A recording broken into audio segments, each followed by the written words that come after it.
When you get famous. Mm-hmm. This is our first interview. Mm-hmm. You're a playwright. I'm a playwright, yes. Talk about that. So I actually started writing in the 4th grade in elementary school. And I don't know if I told you that before, but I started writing in the 4th grade. I wrote my very first movie. Was called, I don't remember what it was called.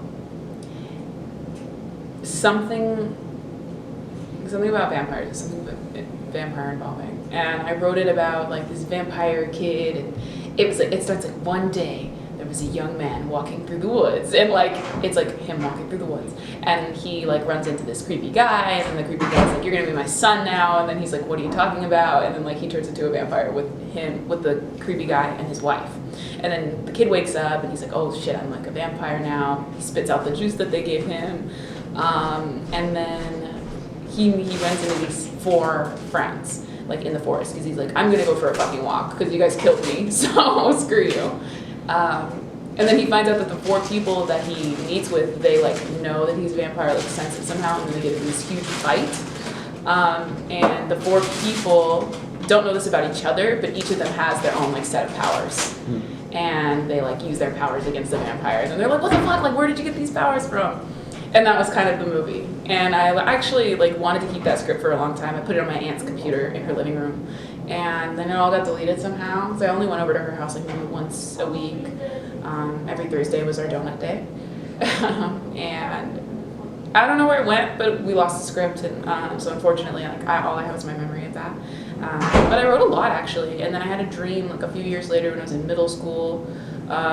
About like my peers at school and my teachers turning into zombies, because there's like little I called them stickers, but they were like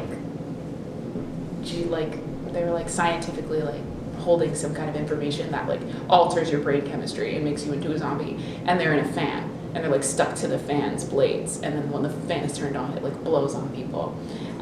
And so everybody was a zombie, and then like I had to find a way out and grab my sister from her elementary school, and like all those things. So I wrote a movie about that, and then I kept going, and I think 8th grade I wrote a movie that involved time travel. I'm very sci-fi based. I loved sci-fi. I loved reading sci-fi. I didn't like reading for a while. My mom put me in a book program in the 6th grade, and that's kind of where I started. And then my time travel movie was really cool because my cousins were in it, and we actually filmed it. I have a camcorder somewhere that has it on there, or used to at least. I don't know where they are now. Somebody has them somewhere in the multiverse. But it's like us, like, you know, finding different ways to like pretend like my cousin is coming out of the oven, and like she's shooting out of the oven, and like that's where the time machine took her, and she goes to the 60s where there's a diner, and then she goes back into like the 1700s with like the westerns and stuff like that. So it's kind of cool, and it's about self-discovery and like figuring out that like you can be different and have friends that are different. And that's what that movie kind of became, which was really cool. But after that, like high school hit, and I was like acting, you know, and I was an actor for a really long time. In those 4 years, like I jumped straight up. Like I was in ensemble first year, sophomore year then hit, and then I was just like main character. And like I wasn't in every single show, but I was in a lot of them, and I ended up climbing the totem pole pretty quickly. I was the president of my theater club at school, the Harlequins Theater Club. Shout out to Miss Hightower, Mr. Hightower. They really supported me through like a lot of things that I was dealing with in terms of anxiety and struggling with my voice. My voice isn't as strong as it is today in terms of singing. But I was really set on being an actor. I was really set. And then I got to college, and I was like, I'm an actor. I was going to play Joanna and Sweeney Todd, and then COVID hit. And when COVID hit, I had nothing. So I went and got a job. I got a car, and I was like, I don't know what I'm going to do. I joined a playwriting class, and then my writing started again. So I had a good like 5 years of like no writing. I mean, not no writing. I was journaling. I have a consistent journal. I have 4 or 5 right now, just like for periods of my life, which is really cool. So I've always journaled, and I've always done poetry and music, but in terms of like script writing, it didn't start again until COVID hit. So that's my beginning. And I wrote Does He Like Black Girls in that playwriting class. This is my very first professional 2-act play. I wrote 1 act in high school, but that was my big one. Speak about that one. About Does He Like Black Girls? What's the premise? Does he like black girls is a question that a lot of black girls are familiar with, which I didn't know at first when I started writing it. I thought it was a question that was specific to me and my friend group. And I'm not friends with a lot of black girls either. It was like me, my best friend Kajane, and then our friend Amir. And we like hung out like as a trio every once in a while. We were really cute together. We had like a couple of volunteer moments like during Christmas, and it was like our black girl trio, and like we were strong there. We always kind of walked around and we were like, oh my god, he's so cute, and we liked boys and we had crushes, and then it was like, but does he like black girls? Because I won't go for it if he doesn't. And it's some sort of thought that I'm not super attached to anymore, so it's hard to kind of describe it, but it was a very big area of insecurity for me, because I did date interracially, or I wanted to date interracially when I was younger. My mom dates interracially. She's white, and my dad's black. All my dads were black. And because I grew up that way, it was like black man, white mom, and that's the only way it is. Like seeing a black woman with a white man doesn't make sense to me. And it gives me a little bit of anxiety when I think about it, because I don't want to be in that situation that doesn't make sense. And I don't want people to look at me weird, and I don't want, external forces to judge me in a certain way. And so I started writing this play about it, because I figured there's a lot to talk about there. And I love that even as a sophomore in college, I was really ready to like open those wounds up and talk about them. And so the show deals with the main character. Her name is Trina, and then her best friend, who's also the main character. Her name is Onaize, O''Naize. They're best friends. They've been best friends. They're very politically active. They're very socially active. They're ready to like take down any injustices that happen at their high school, and they talk shit on the teachers that are displaying microaggressions in classes. And Trina meets Greg, this white boy from her class, and she's in love with him, and Onaize is like, okay, whatever. And they end up talking about possibly her dating him, and they meet Theo when this happens, and Theo's like their third part of the trio. Theo has a completely different mindset, and I've been wanting to get back to this play because the mindset has changed for me too. Originally, Theo was like, you can date whoever you want, like it doesn't matter, blah blah blah blah. Like, does he like black girls? What do you mean? Just fucking date him. But I think now it's more for me, my argument against does he like black girls is you can tell. You can tell whether or not he likes black girls. And in a way that's sort of like still pushes the agenda of like he has to like black girls to be into you, which is what I want to kind of circle around with these girls. And that is the problem. You don't have to you don't have to have this person like a specific type of person for them to be into you. And that's what I want them to learn at the end of the show. Right now, it ends with them being like, yay, we're friends again, and everything's all right. And it was just a quick ending so that I could get it on stage for Cal City. It won the John Lyons Youth Plays Festival in 2021. That's great.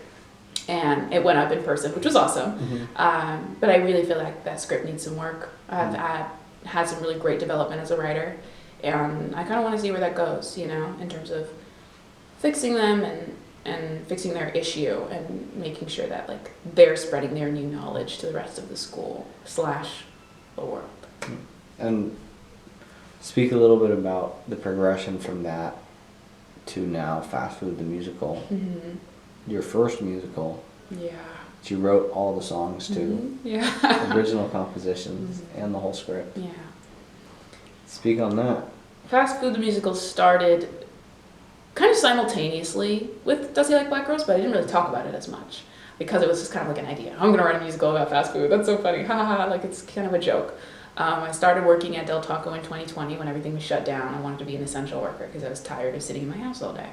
So I started working. I was really excited. I was beaming, and that's the very first character that showed up to me, which is really interesting to say it like that. But that was Newbie. It was the beginning. It was a sprout. Newbie is this character who shows up to the job and is like, I'm so ready. This is my very first job. I'm ready to make money. I'm ready to save money so I can get to school, so I can do this and this and this. They're very passionate. Like, I have to make it to this particular goal, and I'm going to do that starting here. And this is a great foundation. And it's just like so positive about everything about Taco Jr. So that's where I was, and it was really easy to write newbie because I still sort of have that SpongeBob kind of feel about me. People are like, oh, she's so energetic, or she's so eccentric, So that was easy. That part's always going to be a part of me. And I didn't really start writing it until like 2 years later, which is so funny to me because I really thought I wrote it earlier. Just the bad working conditions and then the people around, and there's no security and things like that. Like there was a robbery at my Del Taco like a few months before I had even transferred over. And the guy was still working there, the cashier that was at the register when that happened. And it's really sad, to know that that person didn't get any protection and that he still had to stay there. So from those moments, I created Charlie, like this feeling of like, fuck this job, like I gotta get out of here. And I also created through that my like angry, I don't want to be here character, Gary, who kind of just fucking hates his job, but is like, I'm here, and I'm gonna make money doing it. And I started writing Restock the Buns. This is the very first song that I wrote. In the back of Del Taco in Glendale. I was mopping the back of house. And I was like, I've been working here for 7 years. That's funny. I've been working here for 7 years and I haven't had a nap in 10. That's hilarious. And I was just like making it up on the spot, like as I go. And I was like, you know what I should do? So I pulled out my phone and I put it like right here, like in my bra strap under my shirt, like while I was mopping the back of house. And I just wrote the song. And I put those like 4 little lines, working here for 7 years and I haven't had a nap in 10. I've been selling fries in the macho size to a bunch of middle-aged white men. And I took that home. And I sat down on my computer and I was like, I can do this. And I just wrote the song and the song came first. So it was kind of like, welcome to Taco Jr. Boing. What can we renew for you? And the beginning, the intro, can I get a number 5 with some medium fries, wasn't there. It just went right into Restock the Buns, which was really cool because I added it in later. I was like, we need an intro. But I wrote that a couple months later. So like, it's kind of weird because like I've written albums before, and when I say that, people are like, oh shit. I'm like, but I have, I really have. I had a camping trip with my family in like 2011, and I wrote a whole album about how we got stuck on the mountain because there was a fire.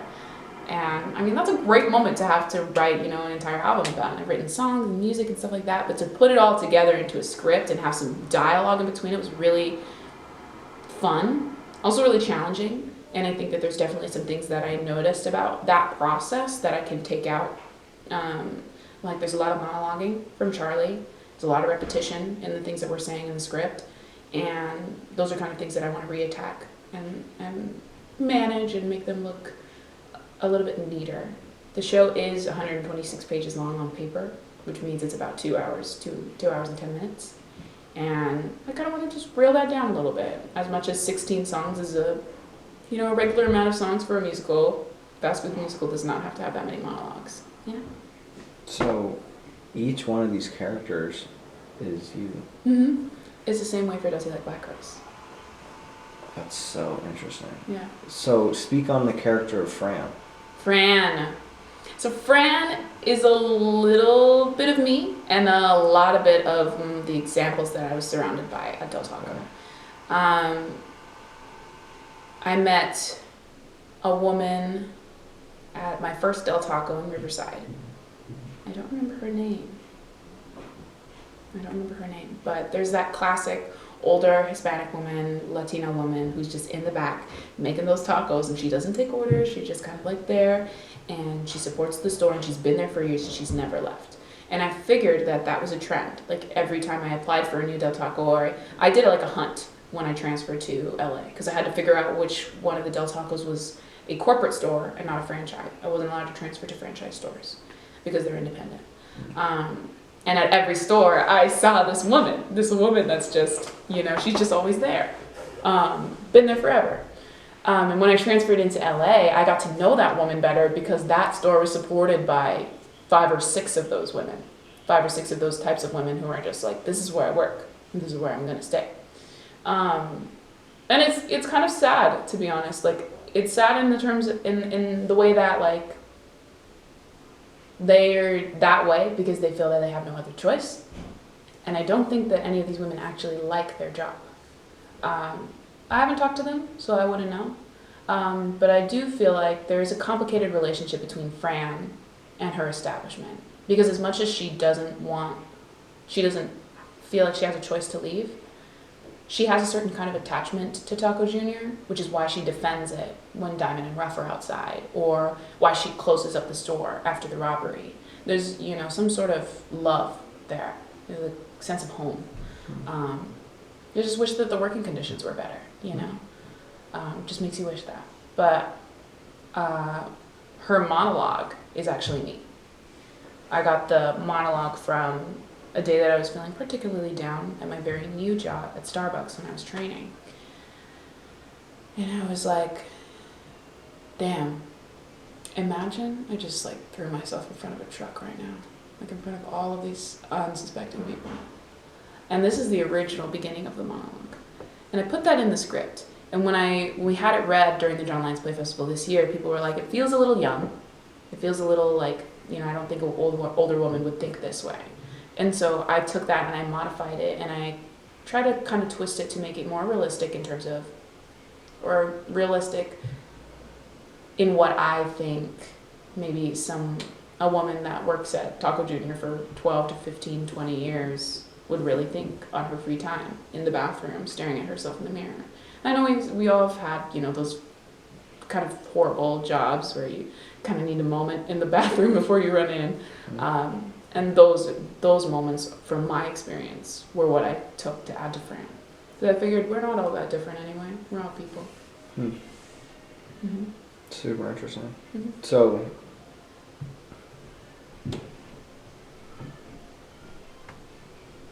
Fran to me is the most interesting character. Yeah. Really? Why is that?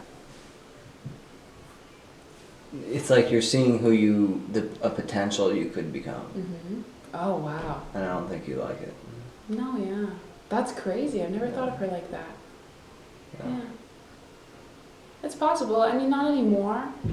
Maybe when I was just writing at Del Taco and I was writing Fran as Del Taco Veronica, but I'm not Del Taco Veronica anymore. Now I'm Starbucks Veronica. But I do see that was a potential, in the multiverse.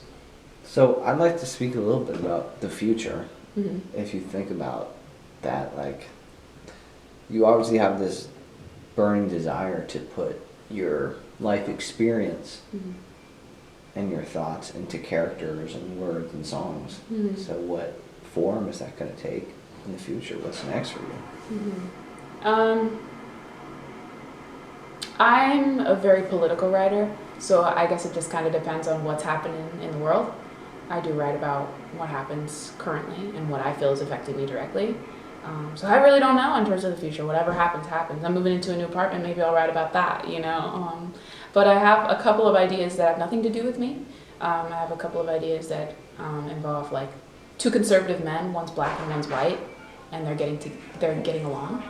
And what a relationship like that might feel like. And I'm definitely gonna have to do some more research about that.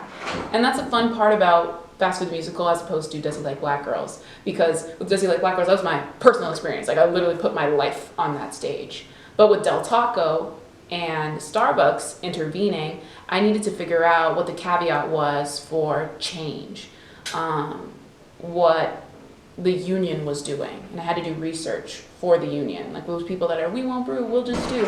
That wasn't, all the information that I got from there was from somebody who's literally a part of the union. I went and I talked to her. We had an interview ourselves. She brought her dog. It was very nice. But the research portion is very new to me. And I like it, I was like, low-key, I could be a journalist. But I think now, now that I've tried the research thing and I don't absolutely hate it, I feel like I'm going to do a lot more research, and I feel like my stories could be about anything. I don't know a lot about marriage, but I have a play about marriage in my notes. I don't know a lot about, what happens behind the club closed doors, in terms of the security and things like that, but I have a play about girls in the bathroom, and I want to talk about them and maybe how the staff feels about the girls in the bathroom on a club night. So I've got all kinds of ideas that I'm really excited to delve into, and I think the future is very malleable. But overall, I'm ready to do the research and I'm ready to feel the experiences that will influence those stories. What's the best possible outcome for you? Ooh, that is a good question. Best possible outcome? My condo on the beach. It's a lime green. It's got a chair. I have 3 corgis. No boyfriend, no husband, no man. I'm just free. I go see Etchanas as often as possible. My other friends, of course. And I have, a good amount of money. Not something crazy, but enough to buy my mom a house. And I'm well known. But it's not like everybody's like, oh my God, Beyonce.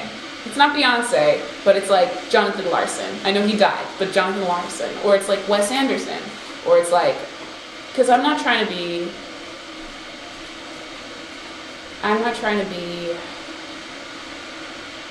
like the Marvel guy. What's his name? Snyder? Zack Snyder? No, not Zack Snyder. No. He's very famous though, right? Yeah, he's super famous. And he does a cameo in every one of his movies. Oh, Stan Lee. Stan Lee. I'm not trying to be Stan Lee. But I just gave an example of the fact that I don't know Stan Lee's name. But everybody knows who Stan Lee is. I'm trying to be like Stephen Sondheim. Stephen Sondheim he wrote Into the Woods, and he wrote Sweeney Todd, and like those are big, huge, like complicated composition-wise musicals. They're dark and they're funny. Beautiful and too. They're beautiful, exactly. They're just constructed like spider webs. Yeah. That would be like Sondheim, and like people kind of don't really know where he is. I mean, he's dead now, but where he is like when he was alive. And he was mentors to some really great people like Jonathan Larson. So I kind of want to be like that, the old black lady that you can go to for help, but you kind of have to find me, Yeah, best possible income in a while. That's what I want. My friend George, we sat and had a meeting yesterday, which was really nice, and he asked me about the show, and that's really what I wanted. And that's kind of why I'm excited to see the person that I'm seeing on Thursday, because I know that he'll talk about my play with me. My mom, she's not going to talk about that. She doesn't think politically. She doesn't think socially, like activist-wise. And she also disagrees with me on a lot of things because she's old-fashioned. Same with my aunts and my uncles. And I feel like a lot of the people in my life that could have made it and would have talked about those things with me didn't because they had, the CME concert that was happening the same night or they were too far. So I'm just kind of waiting for a large audience of people to want to know, and also maybe want to help. Help me relay my comment, my opinion on how to change the world a little bit clearer. That's great. I do want to change the world though. Bomb the Earth 2024. No, I'm playing. Love bomb? Question mark. Tell me how you want to change the world. Better working conditions for middle and lower class workers. The money thing. It either needs to be deleted or it needs to be redistributed because I'm tired of 1%, 2%, 3% of the population in America having all of the money and then us just kind of scrabbling around for pennies. It is very frustrating. The fact that I'm moving into a new apartment that I'm probably going to be broke paying for the next year or so is really frustrating. I don't know how I'm going to handle it, but I'm going to. And that's the thing is that we've got some really strong, creative, and dedicated people in this world that can make that change. But we've also got some people that are just not thinking about those things. And that's how I want to change the world. I want that thought to be worldwide. I want people to be thinking about it because as soon as people start thinking about it, there's a lot of people in the world that don't think, period. As soon as they start thinking about it, they can start changing things. Somebody out there has the idea. We get to the point where we're like, yeah, we got to change the world. This is wrong, and this is wrong, and this is wrong, and intersectionality, and gays, and straights, and black people, and all of the different able bodies, non-able bodies, those kinds of things that people don't talk about.